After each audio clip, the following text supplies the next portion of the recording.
명백한 국군 침해 행위, 용서 못할 불장난입니다.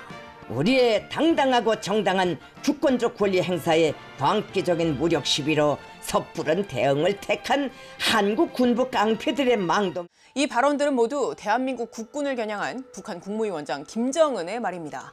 한국군이 북한의 군사정찰위성 발사 예고에 최신의 스텔스 전투기 F-35A 등 전투기 20여 대를 투입해서 한국군 단독으로 훈련에 나서자 히스테리적 광기를 부리며 무력 시위로 정면 도전했다고 강변한 겁니다.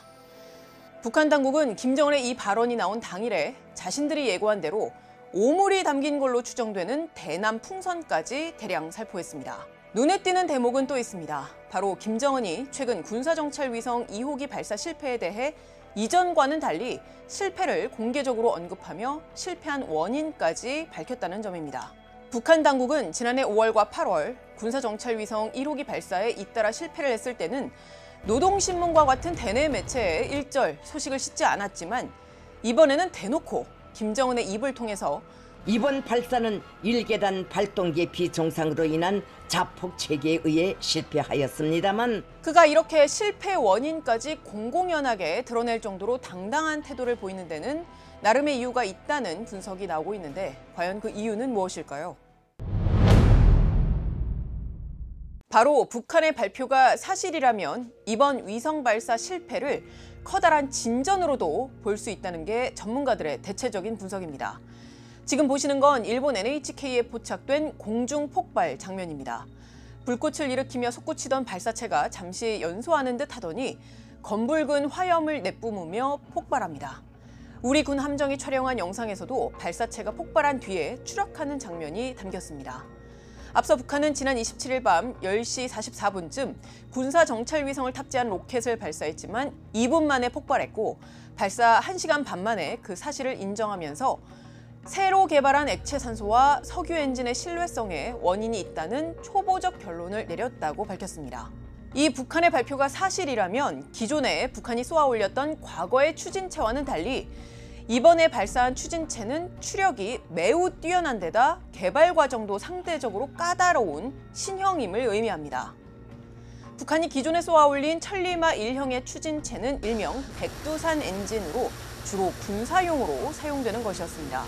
북한 대륙간 탄도미사일 ICBM인 화성 15형과 화성 17형에도 이 백두산 엔진이 쓰인 바 있는데 이 엔진을 구성하는 이른바 비대칭 디메틸 하이드라진과 또 사산화 이질소 또는 적연질산으로 추정되는 조합은 상온에서 보관이 가능하고 또 발사하기도 상대적으로 편리하다는 장점이 있는 반면에 추력이 비교적 낮고 또 독성도 있다는 단점이 있어서 전 세계적으로 우주 발사체에는 잘 사용되지 않고 있습니다. 북한은 이번에는 이 백두산 엔진이 아니라 전 세계적으로 우주 발사체에 사용되는 그러니까 대형 인공위성을 쏠 수 있는 능력을 갖춘 저온 추진체를 쐈다고 주장했는데 이걸 구성하는 건 액체 산소와 케로신, 석유로 액체 산소는 영하 183도의 초저온 상태에서 보관해야 하기 때문에 이러한 극저온에 잘 견디는 소재와 부품을 써야 하는 어려움이 있습니다. 반면 추력이 매우 강하다는 장점이 있습니다. 한국의 나로호와 누리호, 미국 스페이스 X사의 펠컨에도 이 엔진이 쓰입니다.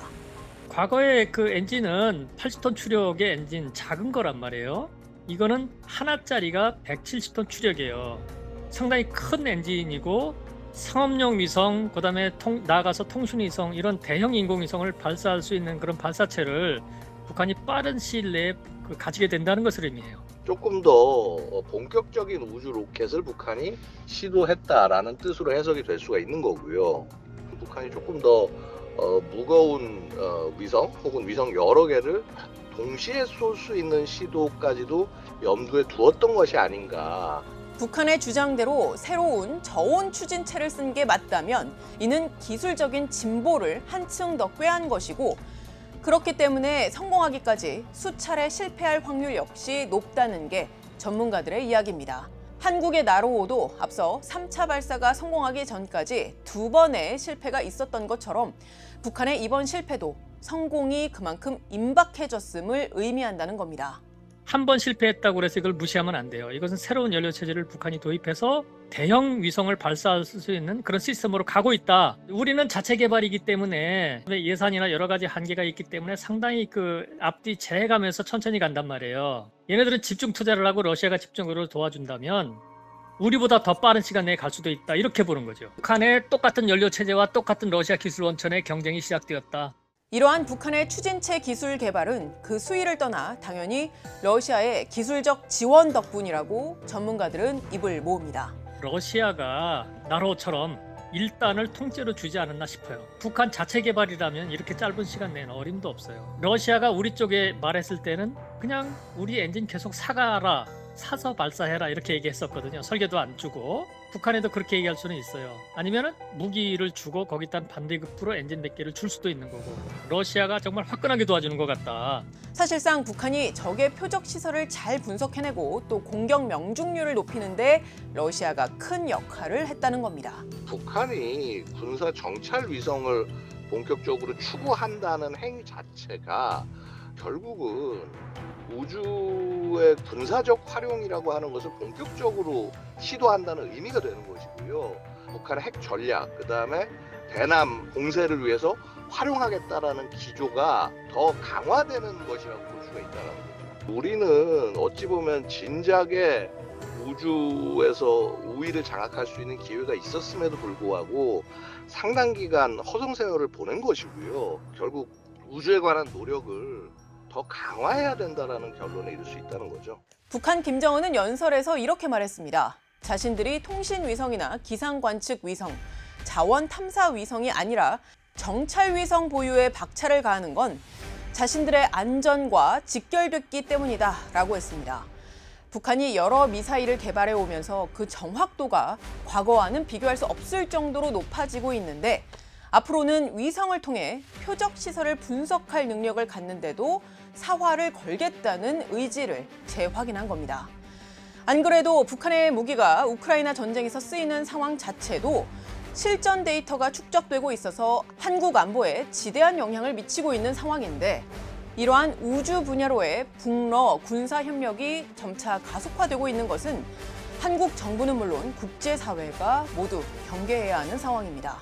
군사 정찰위성 발사라는 게 일단 ICBM의 정상각도 시험 발사를 겸하고 있고요. 일단 ICBM 기술이 발달했으니까 위험이고, 그 다음에 이 정찰위성의 해상도가 낮더라도 핵 표적 선정에 필요한 영상 제공은 충분히 할 수 있다는 거죠. 그러니까 제일 우려하는 게 KN-23, 24 같은 거 보내는 거잖아요.